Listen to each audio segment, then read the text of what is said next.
ఇది కాల బైరం ఇది మాన బైరం 41 days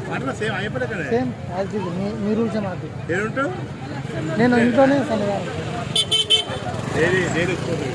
డైలీ ఆఫీస్ మధ్యాహ్నం నుంచి వెళ్తాను భిక్ష అయిపోయాక అయ్యప్ప చూస్తున్నారు అయ్యప్పలో చూస్తున్నారు ఒక్కొరు చూస్తున్నారు వాళ్ళ ఇంట్లోనే తింటున్నారు సరే అవలేదా స్వామి అభిషేకం అవలేదా చేశారు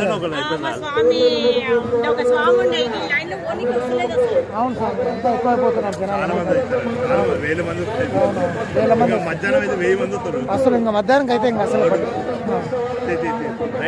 ఓకే సార్ మా కార్యకర్తలకు